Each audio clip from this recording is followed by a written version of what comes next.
Bom dia, gente. Faz o L.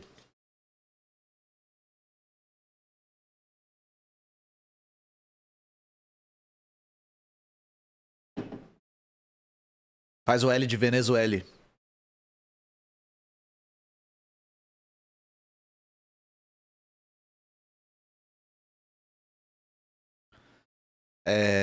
Boa octofeira pra todo mundo.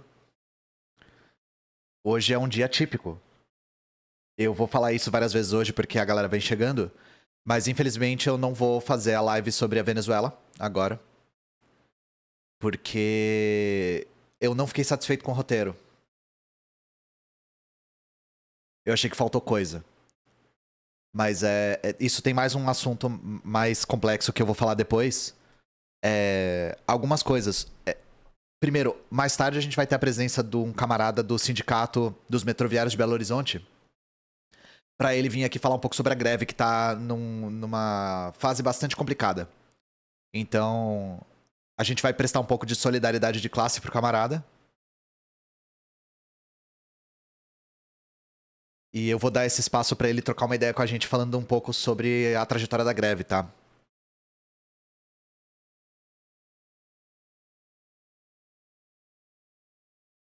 Mas é isso, eu achei que faltou coisa no roteiro.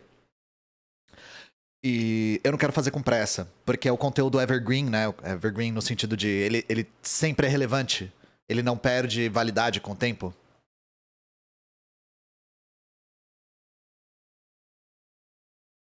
Mas hoje eu queria trocar uma ideia com vocês. Faz tempo que eu não fico aqui conversando. E eu queria fazer uma coisa importante hoje.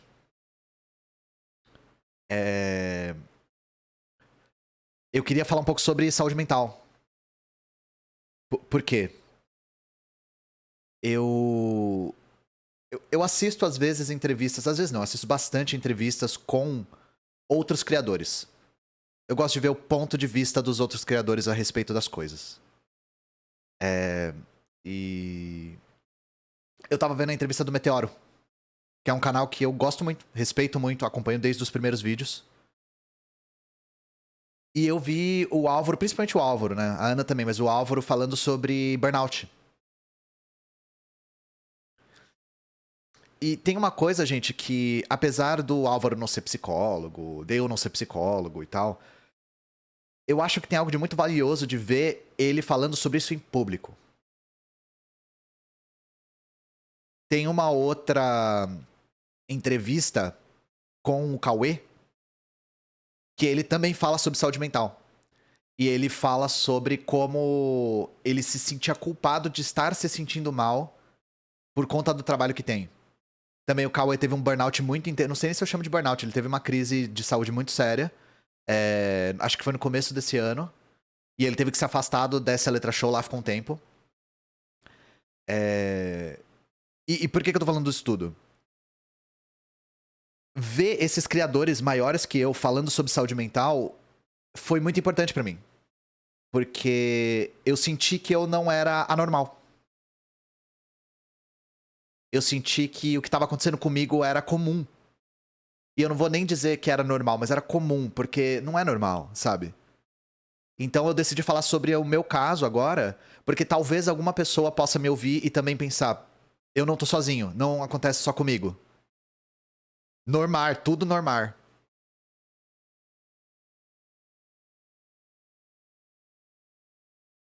Então o que tá acontecendo é que eu tô tendo problemas seríssimos de saúde mental. É comum, não é saudável, exatamente. E eu tava planejando tirar férias mês que vem, mas eu vou antecipar. Eu vou tirar uns 20 dias de férias. Agora eu vou antecipar as férias, porque eu preciso de ajuda médica. Preciso de ajuda médica. De verdade. E eu não sei por que a gente é tão resistente em falar sobre isso em público. E dá a ilusão de que só acontece com algumas pessoas. Mas acontece com muita gente. Eu tinha a impressão de que não acontecia com o Álvaro, por exemplo.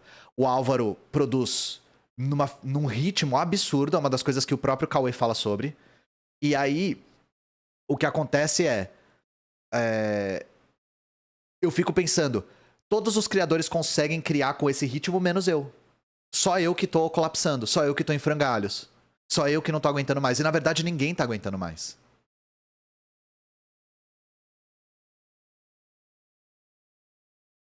Ninguém tá aguentando. É uma coisa muito comum, e no caso da internet tem um agravante que é não só a gente é escravo do algoritmo, e a gente tem que criar numa frequência muito, muito alta, como existe toda uma pressão externa, porque a internet é um lugar hostil. E ser super exposto é muito difícil de explicar pra quem nunca teve a experiência, sabe?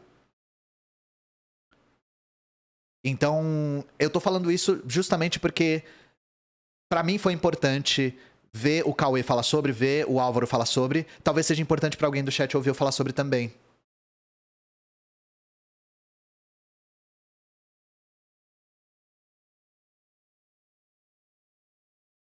Então eu já tava com bastante dificuldade de trabalhar. E esses últimos meses teve uns agravantes, né? Teve o agravante de vazarem meus dados, é, teve agravante de eu sofrer reiteradas críticas vindas do nosso próprio campo, que é sempre as mais dolorosas, né? Enfim, teve a cisão do coletivo, ou, enfim, estão pegando no pé da palavra cisão, mas teve a ruptura com a moderação do coletivo. Então, essa série de agravantes acabou entornando caldo um pouco pra mim. E o que tá acontecendo é, eu tô começando a ver pessoas ao meu redor tendo doenças graves por conta de excesso de estresse. Então, você ouviu falar que fulano teve um derrame, que fulano teve um ataque cardíaco, que fulano desenvolveu um câncer, tudo gente jovem. O que eu penso é, se eu não der ouvidos pro meu corpo agora, pra minha mente agora, eu não vou passar dos 50. Então eu tô tentando dar uma superada nessa minha síndrome do impostor, nessa ideia de todo mundo aguenta trabalhar nesse ritmo menos eu, que não é verdade, por isso que eu acho importante a gente falar sobre isso em público. E pra realmente procurar ajuda médica. Eu preciso de ajuda médica, nem só psicológica e psiquiátrica, mas médica mesmo. Não dá uma de Lenin, pois é, o Lenin morreu de estresse, né?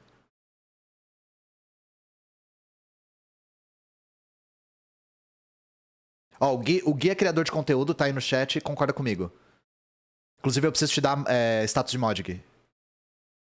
O Gui do Rádio Guerrilha, né? Quando foi seu último check-up, eu não lembro. Esse é o problema. Aí, pra falar do Lenin, anedota, né? A orientação médica era pro Lenin. O Lenin tomou um tiro no pescoço, gente. E ele depois começou a ter derrames sucessivos, né? Sucessivos não, sucedidos. E a orientação médica era não estressar o Lenin. Só que a esposa dele, a Nadia Krupskaya, ela tinha uma relação muito íntima com ele. E sabia o quanto ele se importava com o que estava acontecendo no partido e na Rússia, etc. Já era União Soviética na época, inclusive. E ela trazia coisas pra ele que acabavam estressando ele e talvez isso possa ter agravado a condição dele.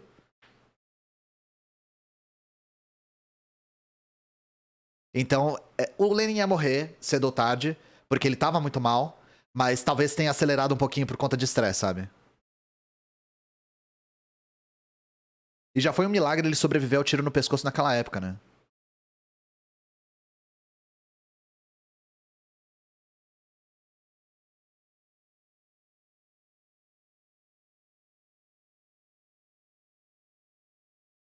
Quem? O Lenin? Esse que tá em cima de vocês aqui no chat. Tudo eu nessa caralha, né? Quem deu tiro foi uma militante uma militante anarquista que fazia parte do Partido Socialista Revolucionário.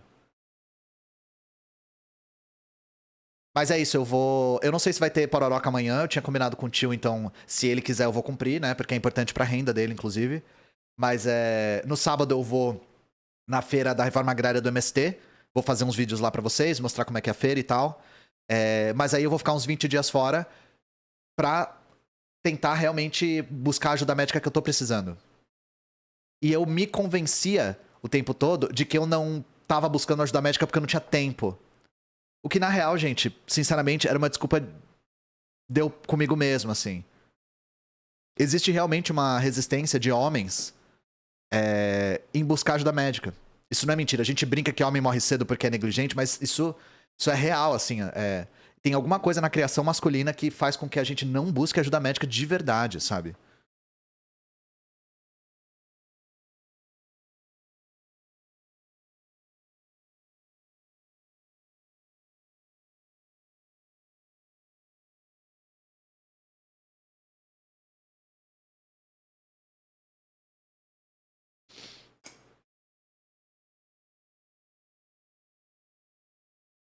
Homem que é homem aguenta. Isso é uma das raízes, né? Mas tem uma coisa de. Não, eu não vou no médico, eu só vou no médico quando eu tô morrendo. Com certeza eu vou fazer terapia. Eu não tava fazendo terapia justamente por me convencer de que eu não tenho tempo. Mas é bobagem isso, não tem. Você precisa ter tempo pra cuidar da sua vida, sabe? E eu digo, não vida no sentido amplo, vida no sentido de saúde mesmo. Da sua vida, o antônimo de morte, sabe?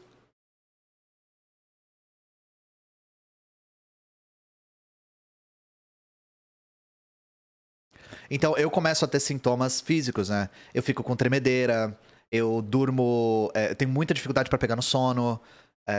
Eu tenho ataques de pânico. Gente, eu vou até. Isso é uma coisa muito pessoal que eu vou falar, mas eu acho que é até importante pra salientar a gravidade da questão e como é importante a gente falar sobre isso em público, principalmente gente como eu que tem um certo alcance. A live de segunda-feira, eu tive um ataque de pânico enquanto eu tava em live. E podem ver os vídeos. O vídeo sobre. Eu falando sobre trabalho infantil nos Estados Unidos, por exemplo. É, quem vê de fora não repara. Mas eu tava tendo um ataque de pânico naquela hora. E não é a primeira vez que acontece, mas tá ficando mais frequente. Isso me lembra. Eu tô falando sobre isso porque eu lembrei de uma coisa que eu vi o Bo Burnham falar. Sabe aquele cara do filme Inside? Agora que vocês forem olhar, vocês vão ver que eu não tô normal. Mas o Bo Burnham, que é um comediante, ele teve uma carreira meteórica quando ele tinha 18 anos. E depois ele parou por um tempo e voltou. E ele falou que ele começou a ter ataques de pânico no palco.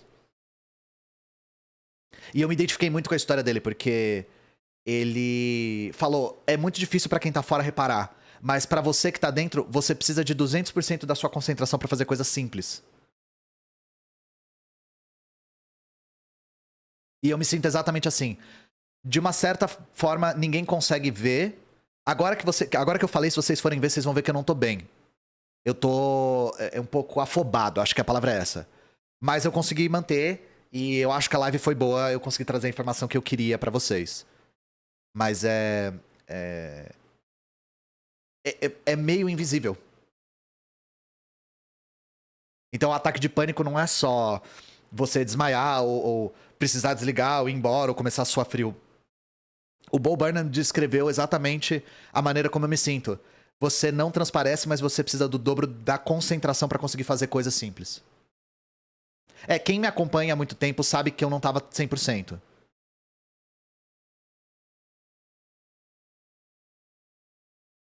Então, tô me identificando com esse seu relato, eu preciso buscar ajuda. Eu tô falando por isso. Pra gente desconstruir um pouco essa ideia de que não se deve falar sobre em público, que a gente deve guardar. E pra mostrar pra vocês que não é normal, é comum. O que a gente pode fazer antes da Revolução Brasileira é buscar ajuda. E eu tô precisando buscar ajuda, de verdade.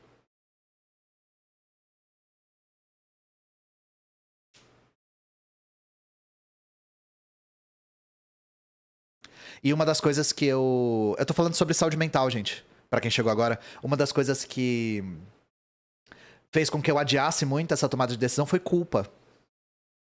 Foi culpa mesmo. Você não tá bem desde a última ida do podcast, foi quando começou tudo.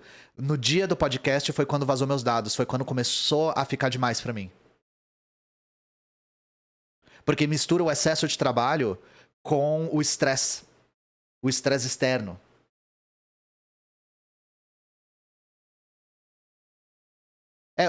Para quem perguntou de motivo, a gente trabalha num ritmo muito alto mesmo, por conta da demanda da internet, mas misturou essa demanda muito alta a longo prazo, né? Eu já tenho 2 anos e meio de trabalho. 2 anos e 8 meses quase de trabalho.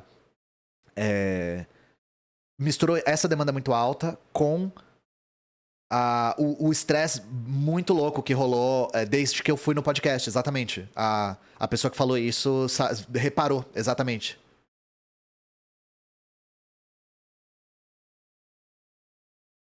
É isso que eu vou fazer. Eu vou tirar umas. Na verdade, não é nem férias, eu vou tirar uma licença agora. Como foi isso de vazarem seus dados? Foi por conta do meu CNPJ. Eu abri um CNPJ para conseguir regulamentar meus impostos e meus dados ficaram públicos e eles vazaram. Então não foi nem crime, sabe? Eu não consigo nem denunciar por doxing. Mas agora já tá tudo resolvido, já. Mas na hora foi um estresse, sabe?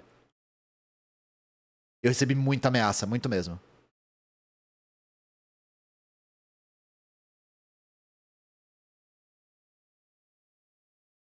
É, o João fala, quando tem uma emergência no avião, você coloca o oxigênio primeiro em você e depois nos outros. Por que, que a gente não faz isso fora, né? Eu tô agora tentando pôr o oxigênio em mim.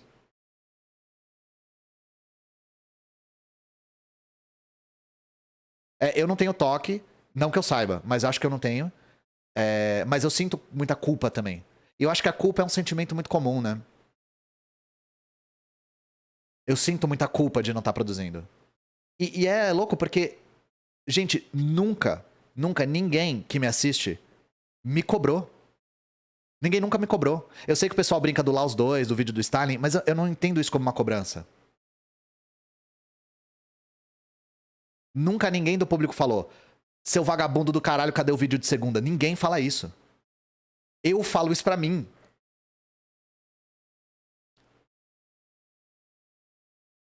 O contador colocou o telefone no CNPJ, foi exatamente isso, mas eu descartei o telefone já.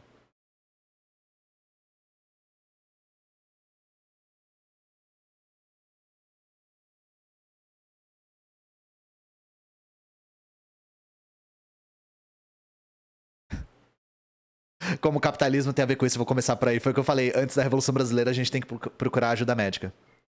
Eu tô de olho aqui no... Pra quem chegou agora, já já se rolar, né? Porque o camarada falou que ele tinha reunião. A gente vai ter a presença do camarada do Sindicato dos Metroviários de Belo Horizonte pra falar um pouco sobre a situação da greve lá. Porque a gente precisa prestar solidariedade de classe. Eles estão numa situação muito difícil. Os metroviários estão sem salário e não estão conseguindo sustentar suas famílias. É, o Felipe Durante me mandou umas fotos dele no Laos.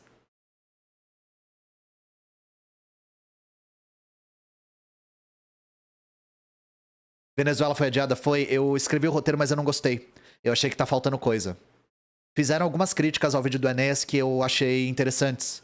Por exemplo, falaram que eu falei pouco da trajetória política do Enéas quando ele era deputado. Então eu tô tentando focar um pouco mais em políticas públicas. E quando eu escrevi o roteiro, eu senti que faltou isso nos mandatos do Chaves, principalmente. Então eu escrevi sobre a história, fiz uma análise de por que a Venezuela não é socialista, que é a coisa mais importante do vídeo, mas eu acho que faltou uma dimensão lá.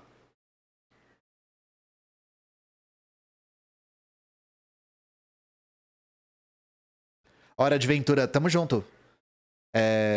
Eu acho que a gente deve conversar mais sobre isso em público. Eu sei que eu vou deixar bastante gente na mão, sem os conteúdos e tal, mas eu tô botando a máscara de oxigênio primeiro em mim. É bem isso, essa analogia é boa, sabe?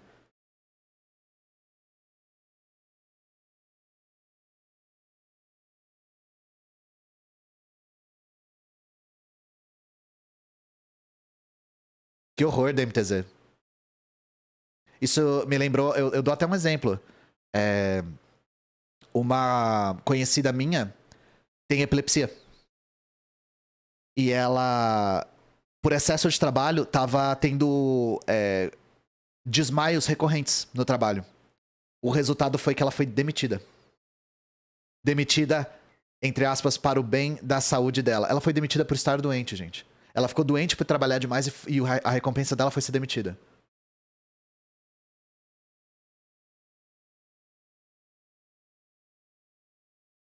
Isso aconteceu essa semana.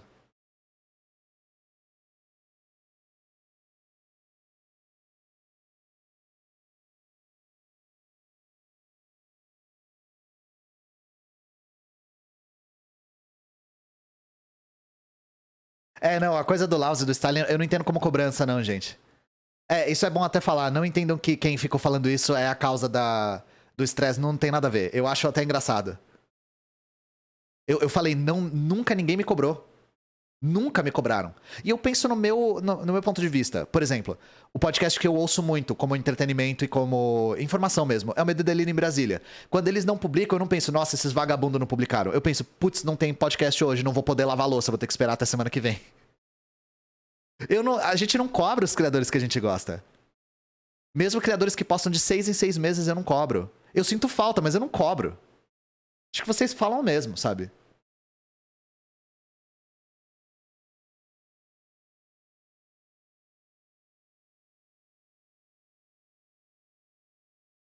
Se vem da mãe é cobrança, eu vou falar isso de novo. Muita gente achou que eu tava mentindo, eu não tô, tá?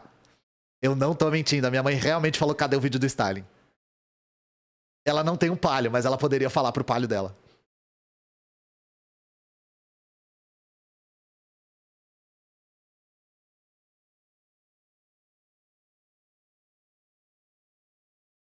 Eu não acompanhei a greve dos professores. Eu queria falar com gente que tá envolvida com a greve, inclusive. Até pra eu fazer o mesmo que eu tô fazendo aqui. Que eu vou fazer. Desculpa. Que o camarada. Inclusive, talvez possa participar, não tenho certeza. Porque ele falou que tinha uma reunião bem no horário da live. Outra coisa, gente. Se vocês não seguem o Instagram da Soberano, por favor, sigam. Lá é onde a gente faz nossos trabalhos mais coletivos. De nós juntos. E a gente posta os nossos vídeos da gente nas manifestações. Então lá tem um vídeo já conversando com os metroviários de Belo Horizonte, falando sobre a greve. Mesmo se o camarada não puder participar hoje, tem um vídeo lá sobre. O Orlando também se afastou por isso. Eu lembro que ele tinha problemas sérios de saúde mental também. Eu já tinha visto ele falar sobre. Enéas 2, pô, é muito Enéas, né, cara? Enéas 2 é... Obrigado, Naná.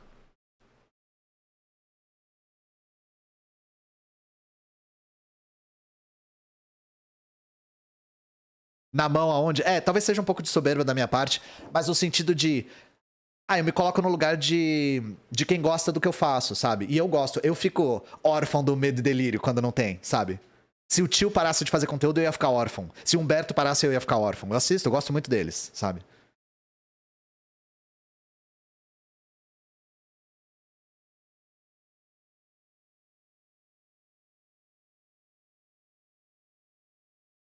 Não, eu queria fazer. A Gro. Inclusive o pessoal elogiou muito o ícone novo do canal de cortes. Foi a Gro que fez, a Groselha Atômica. A Gro fez um pôster daquele negócio do Arquivo X, escrito I Want to Believe, escrito Laos 2, I Want to Believe, com a foto do Carsone Ponvihani, que é o secretário-geral do Partido do Trabalho do Laos. Qual o nome do podcast que você curte? Medo e Delírio em Brasília. Eu virei vírgula lá, vocês viram, gente? Inclusive, olha que loucura. A vírgula minha no Medo e Delírio em Brasília é eu falando: os dois trabalham e trabalham, eu tenho medo deles entrarem em burnout. Eu nem tinha me tocado disso. Eu até falei pro Cristiano: Cristiano, eu sei, você colocou de vírgula de brincadeira, mas eu tô falando sério, tá?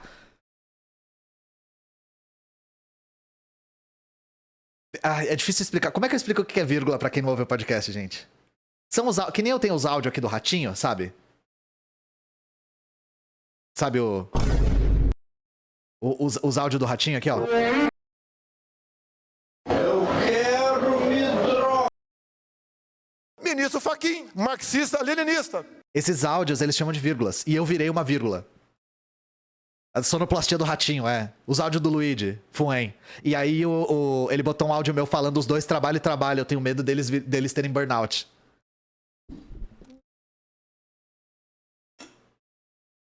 Ministro Fachin.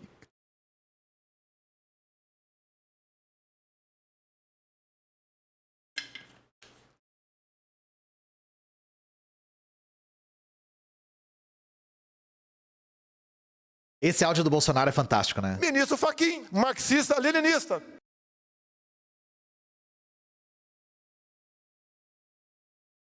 Tamo junto, Abreus. Vamos conversar sobre isso, pelo menos dar um alívio e faz com que a gente se sinta menos culpado, porque acho que a culpa é uma coisa que consome muito a gente, né?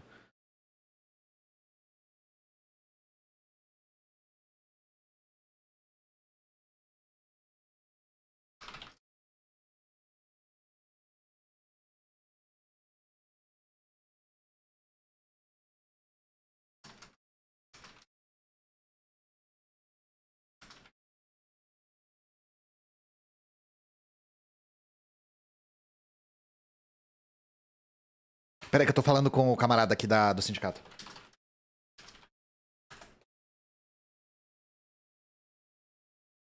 Ele me falou uai, é mineiro mesmo.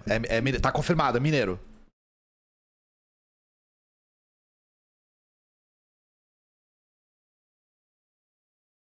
Atenção, Cidade Nova.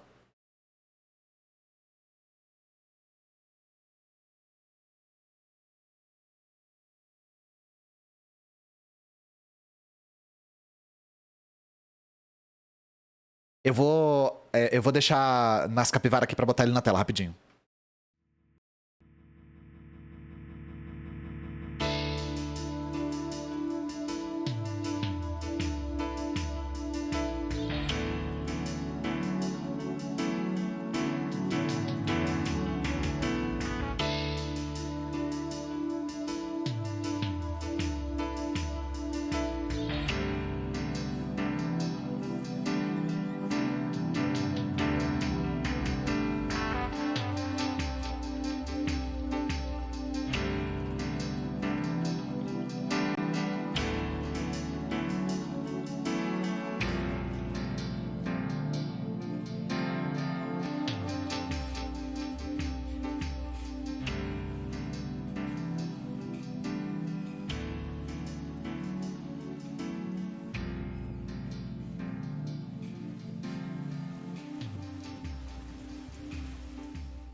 Salve, gente! Conseguimos aqui, finalmente, conversar um pouquinho sobre a greve dos metroviários de Belo Horizonte, que eu tenho falado há tanto tempo aqui no canal. E agora eu tive o privilégio de fazer uma coisa que eu já queria fazer há muito tempo, que é conversar com pessoas que estão envolvidas diretamente na greve. Então a gente tá aqui com o camarada Pedro. Pedro, apresente-se por gentileza para o nosso chat de quase 2.000 pessoas. Show de bola. Camaradas, boa tarde. Eu me chamo Pedro Vieira, eu trabalho na manutenção do metrô. Eu dou manutenção nos trilhos aqui na madrugada e sou da direção do sindicato, do Sindimetro MG. E a gente está aqui nessa batalha já tem alguns anos contra a privatização e na defesa do direito público, né, de mobilidade urbana e na defesa dos direitos dos trabalhadores. Então, Pedro, Estou há 6 anos e no sindicato há 5. Conta pra gente a história dessa greve, como é que ela começou, há quanto tempo ela tá rolando, como é que tá acontecendo as coisas. Não, é o seguinte, na verdade a discussão contra a privatização do metrô começou de forma mais intensa assim, em dezembro de 21. O Bolsonaro e o Zema, né, que é o governador de Minas Gerais, eles fizeram essa aliança para vender o metrô a preço de banana, né? E a categoria vem desde dezembro de 2021 fazendo uma série de greves, de atos, de lutas, junto com o movimento popular, em especial com coletivos de juventude, né? Na defesa da tarifa, na defesa da expansão pública do metrô. Então não é uma luta de agora, só que ela ficou mais intensa no final do ano passado. Já no final do mandato, o Bolsonaro conseguiu, né, aprovar no TCU o edital, apesar de inúmeras fraudes, assim, e se eu for elencar todas aqui, eu ficaria umas 2 horas só falando de erro do edital. Ele conseguiu o aval do TCU e no dia 22 de dezembro do ano passado foi feito o leilão. O leilão teve um único interessado, que foi o Grupo Comporte, que é da família Constantino, né? Que é uma família aí de bilionários. Eles são donos de uma holding, são a todos acho que 18 empresas, e agora o Metrô BH passa a fazer parte dessa holding, né? Então, o leilão foi dia 22, no governo Bolsonaro. O problema todo é que a continuidade do processo se deu no novo governo. Então, a homologação do leilão foi dia 26 de janeiro e a assinatura final do contrato no dia 23 de março desse ano, né?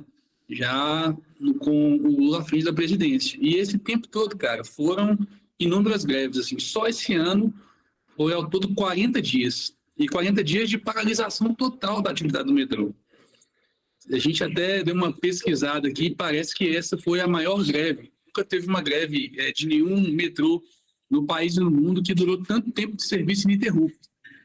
E mesmo com esse processo todo, infelizmente a privatização ocorreu. A partir do dia 23 de março, o metrô se tornou privado e a gente tem tido muita dificuldade, né? Fruto dessa greve, fruto dessa mudança, assim. E o que está rolando com a paralisação agora? Como é que estão os funcionários, por exemplo? Porque depois de privatizações é muito frequente, inclusive o que está na sua camiseta, demissões em massa. Como é que está a situação dos trabalhadores? Pois é, o edital, uma das questões que o edital de privatização ele prevê um ano de estabilidade para os trabalhadores. E esse processo ele foi muito cruel, assim.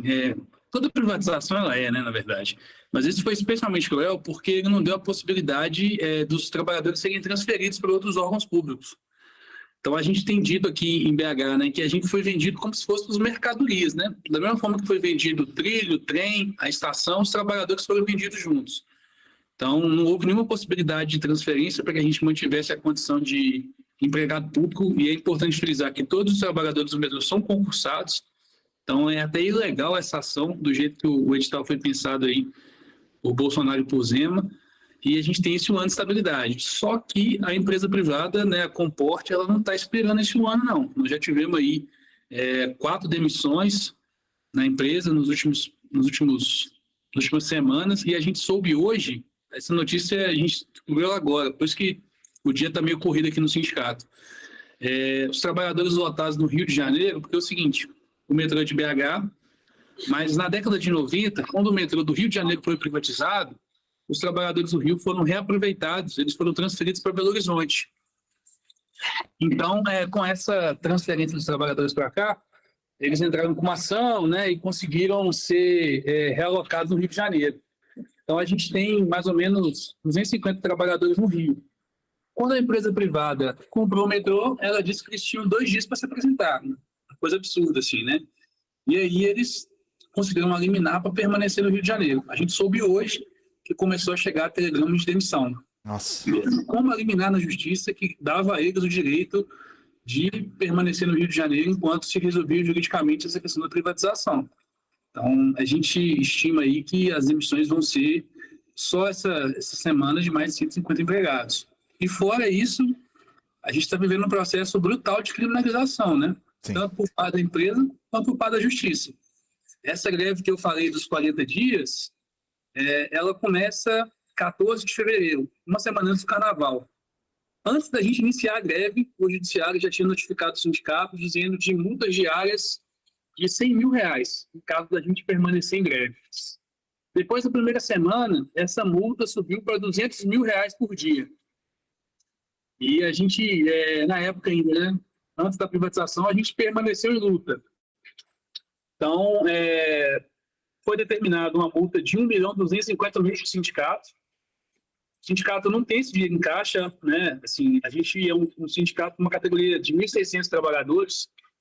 A gente tem até um índice grande de sindicalização, né? Mais de 70% da categoria sindicalizada, mas a nossa receita não chega nem próximo disso. O sindicato arrecada cerca de R$90 mil por mês. Imagina ter que arcar com uma multa de R$1.250.000. Então, como a gente não tinha dinheiro, as contas do sindicato estão bloqueadas até hoje. O carro do sindicato, que a gente usa para as nossas atividades, foi penhorado e vai a leilão nas próximas semanas. E se não bastasse punir a entidade sindical, eles estão punindo a categoria. Então, assim, a gente teve corte no salário teve corte de 7 dias no salário de abril. No salário de maio agora, a gente não recebeu nada. Várias pessoas da categoria não tiveram salário, não tiveram ticket, tiveram plano de saúde cortado. E para o mês de junho, a empresa está prevendo um corte de 8 dias do salário. Então, assim, puniram a entidade sindical com essas multas e puniram a categoria com o corte nos salários. Assim. Então, a gente tem casos aqui de trabalhadores que têm filhos, pagam aluguel, pagam prestações, têm dívida em banco e não recebeu absolutamente nada. Então, a gente está numa situação assim, bastante dura, vivendo já os efeitos dessa privatização. Pois é, e isso já é pertinente para eu te perguntar como é que a gente pode contribuir. Porque muitos trabalhadores devem estar passando dificuldade, devem estar com dificuldade de sustentar suas famílias e tal. Então, como que a gente pode divulgar alguma forma de contribuição para demonstrarmos a boa e velha solidariedade de classe, né? Tão necessária nesses momentos. Eu acho que assim, uma ajuda muito grande que a gente pede é essa, de publicizar a nossa luta. Então, eu quero agradecer muito esse espaço na live hoje. A gente está tendo um bloqueio grande, assim, a gente, apesar dessa greve, dessa luta toda, pouco tem sido divulgado, né, do que a gente tem feito e das razões da nossa luta. Então, se todo mundo puder divulgar o que está acontecendo com os metroviários de BH, já é de grande ajuda, e quem puder contribuir com a nossa vaquinha, porque a gente viu, né, que não dá para ficar com a categoria nessa condição. Então, a gente está arrecadando no Pix, que é cutmg@cutmg.org.br. Nós estamos fazendo essa vaquinha, ela vai até dia 19 de maio, até sexta da semana que vem. E na segunda-feira, dia 22, todo o dinheiro que for arrecadado, nós vamos distribuir para a categoria, para tentar, pelo menos, diminuir o impacto desses cortes no salário aí. Então, vou pedir para algum moderador colocar aqui no chat o link. Esse vídeo vai sair no YouTube o mais rápido possível, então vou colocar também na descrição do vídeo. Pedro, algum adendo? Só queria deixar algumas denúncias que eu acho que são importantes. Claro. Sobre essa privatização, assim, porque todo mundo que, quando se depara com os números, fica em choque, né? Olha que loucura. A CBTU-MG, que foi privatizada, ela foi avaliada ano passado pelo próprio BNDES, então o próprio governo federal avaliou que o patrimônio da empresa é de 750 milhões. Pouco mais que isso, na verdade. E a gente sabe que isso é o valor abaixo do real, porque a CBTU tem uma série de imóveis em Belo Horizonte que não foram considerados. Então, 750 milhões do valor da empresa, ela foi vendida por 25 milhões. Por 3% do valor dela, estimado pelo próprio Estado. Então já é um absurdo isso, né? Sim. Outra coisa, toda obra de... O justificativo da privatização é para construir a linha 2, né? A gente, no metrô de Belo Horizonte, ele tem uma linha, vai ser construída uma segunda linha. Só que todo o dinheiro para a construção da linha, ele vem do Estado. É 2,8 bilhões do governo federal e 400 milhões do governo do Estado de Minas Gerais. E o mais absurdo ainda, que o governo do Estado de Minas Gerais, quando teve aquele crime da Vale, né, das barragens que foram rompidas e vidas ceifadas e tudo, o Estado fez um acordo com a Vale para não entrar com ação, recebeu um recurso bilionário da Vale e pegou parte desse recurso e destinou para a empresa privada que fez a compra do metrô. Então, tem mais essa legalidade. Estão usando o dinheiro de um crime de uma empresa privada para financiar obras para outra empresa privada, né? Então, tem essa questão e o impacto para a população, porque está sendo dito à torta e direito que com a privatização tudo melhora, mas está previsto no edital aumento anual da tarifa. A tarifa do metrô de Belo Horizonte, por mais de 12 anos, ela foi R$ 1,80. E quando a tarifa era esse preço, a gente transportava 240, 250 mil pessoas por dia. Começou a discussão de privatização, a tarifa saltou de 1,80 para 4,50. Nossa. E hoje em dia a gente transporta, olha que loucura. Hoje em dia a gente transporta só 103 a 105 mil pessoas por dia. Então, a população de Belo Horizonte está sofrendo bastante com esse processo e imagina com os aumentos anuais que estão previstos no edital. Então vai chegar um ponto que vai ficar impossível para a população utilizar esse serviço e a empresa ela tem uma cláusula no contrato que estipula o lucro mínimo para ela, então o Estado vai ter que subsidiar o lucro do Grupo Comporte enquanto a população deixa de utilizar o serviço do metrô. Então esse absurdo, né? E a gente tem dito que a nossa greve não é só em defesa do nosso emprego, mas é em defesa de um modelo justo de mobilidade urbana, porque é isso. Não é só os trabalhadores que perdem, toda a cidade perde. É dinheiro público sendo desviado pelo empresário e é um serviço essencial que vai deixar de ser usado pelo povo, em especial o povo pobre.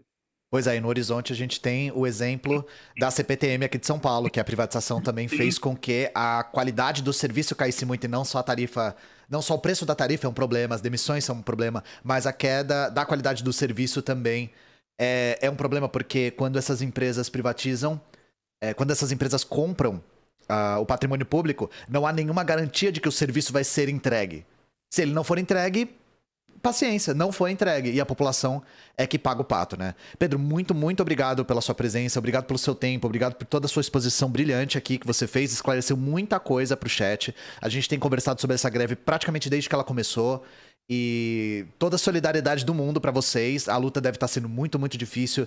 Quem é de BH e puder contribuir presencialmente, eu imagino que também tenha meios. Quem for do Brasil todo que tá nos escutando e quiser contribuir, a gente vai deixar todos os links aqui. E é isso, gente. Realmente, muita força pra vocês. Parabéns pela luta. Vocês estão dando um exemplo de verdade. E tamo junto. A gente vai colocar esse vídeo o mais rápido possível e já distribuir pra vocês irem distribuindo nas redes de vocês também. Então, valeu. Hoje a gente tem uma assembleia às 5h30. Se a empresa não recuar nos cortes de salário e se ela, enfim, continuar agindo dessa forma, é possível que a gente tenha uma nova greve aqui na cidade. E é isso. Obrigado demais pelo espaço. Isso, para a gente, é muito importante. Poder dizer o que a gente está vivendo, a luta que a gente está fazendo, fazer com que isso chegue nas pessoas, isso é algo essencial para a gente. Tamo junto. Abraço. A gente se fala. Valeu, camarada. Um abraço.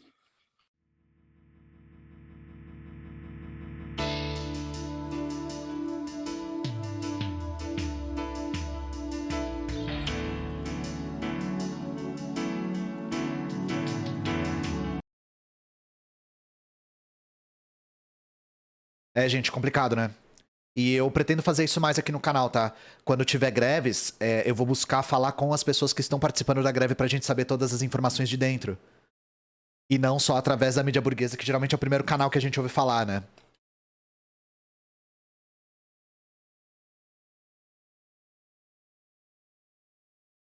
Mas é isso, gente. Esse vídeo vai ser o editado mais rápido, porque é urgente. A questão é urgente, né? Nós ficamos sabendo também da greve dos professores do Distrito Federal. Então eu vou tentar me inteirar. E também vou tentar me inteirar mais a respeito das mobilizações dos entregadores. Que eu acho algo muito pertinente também. Claro que é pertinente, mas algo muito importante da gente compreender, principalmente hoje em dia. No qual já 70% da população brasileira trabalha com serviços, né?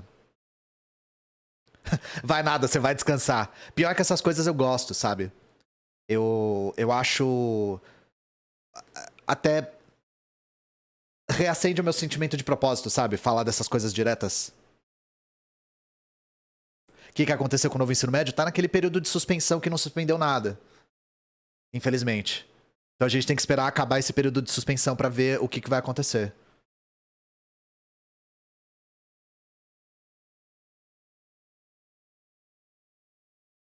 Desde a reforma trabalhista, os bancários não podem mais fazer greve. Não sabia, eles ilegalizaram greve de bancário. Porque ilegalizar greve, mesmo ela não sendo ilegal, é uma coisa que tem acontecido muito.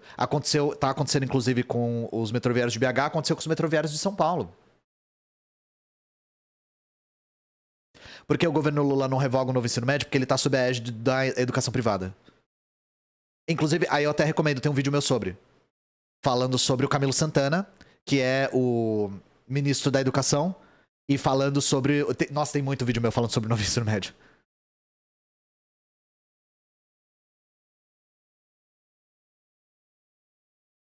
PM também não pode porque é militar, né? Militar não pode fazer greve. Militar faz motim, né?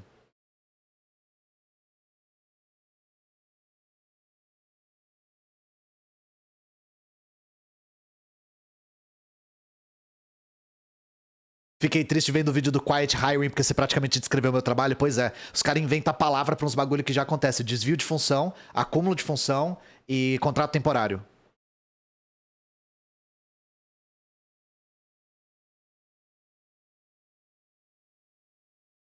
Procura emo no canal.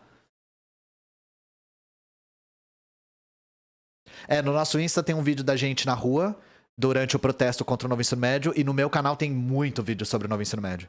No canal principal tem um lendo a lei, que é pra vocês entenderem por dentro como é que a lei funciona.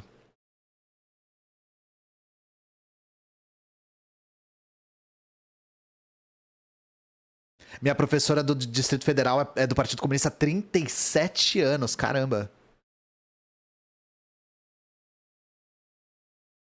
Na verdade, é todo funcionário que teoricamente não pode fazer greve. Greve é um direito constitucional. A questão é que os governos vão na justiça pra decretar a ilegalidade da greve por XY motivo. Foi o que aconteceu aqui em São Paulo.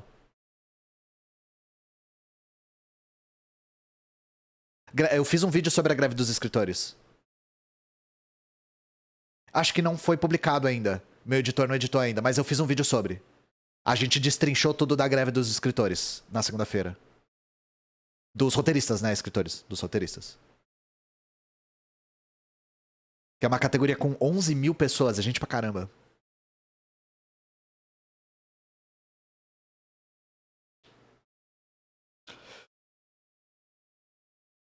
Mas é isso, gente. Pra quem chegou agora, eu vou falar de novo, brevemente. Eu decidi tirar uma espécie de licença. Não tô chamando de férias porque a razão não é descanso, é cuidado com a saúde mesmo. Eu tô tendo problemas de saúde mental e saúde física também. As duas coisas estão conectadas, né? E eu preciso de um tempo pra, como a galera falou aí no chat, colocar a máscara de oxigênio primeiro em mim, depois nas pessoas, né? Então... eu vou tirar uns 20 dias aí. Amanhã eu não sei se vai ter live com o João. Eu preciso conversar com ele ainda, porque eu tinha prometido pra ele, eu sei que a renda dele fica comprometida. E no sábado, eu vou estar na Feira da Reforma Agrária do MST. Então, se vocês colarem lá, capaz de vocês me verem. Então, participem da Feira da Reforma Agrária do MST. Mas eu preciso me cuidar porque... teve muitos sinais de alerta por aí de outros criadores de conteúdo falando de burnout, falando de estresse, falando de esgotamento. E pessoas tendo... literalmente paradas cardíacas e AVCs por conta de estresse, então eu preciso... eu preciso ouvir os alertas, né? Não adianta. Vai ser na capital, sim. Sim, é na capital. Dá uma olhadinha. É no Parque da Água Branca isso. Lá no Instagram deles tem a agenda. Vai ter show da Lineker, show do Lenine, show do Johnny Hooker, show do Zé Cabaleiro, show do Chico César. Vai ser um negócio, assim, real. Vocês precisam ver. 4 dias de evento. Hoje já começou, já tá lá, se vocês quiserem ir. Inclusive, aqui eu não posso agora. A Mikan falou de burnout também, é verdade. A Twitch não quer que você beba água.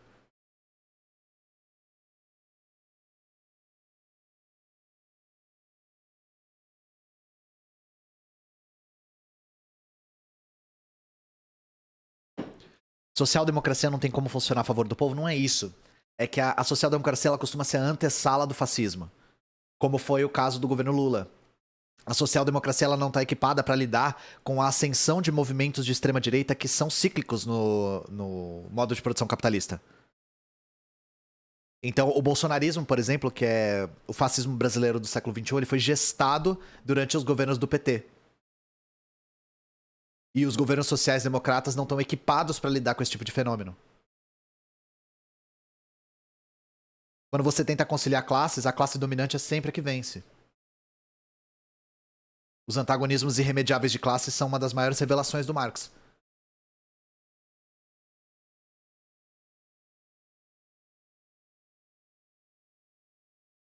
Mas é isso, gente.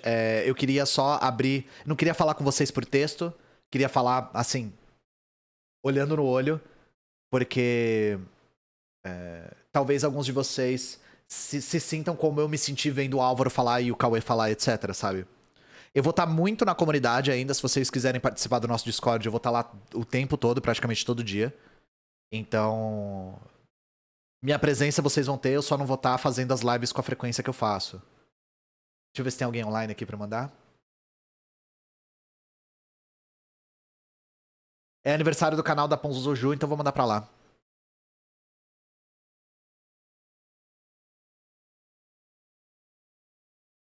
Entrar no Discord, exclamação Discord aí no chat. Prestigiem o canal da Ju. E um beijo pra vocês, gente. Fiquem bem e a gente se conversa no Discord, com certeza.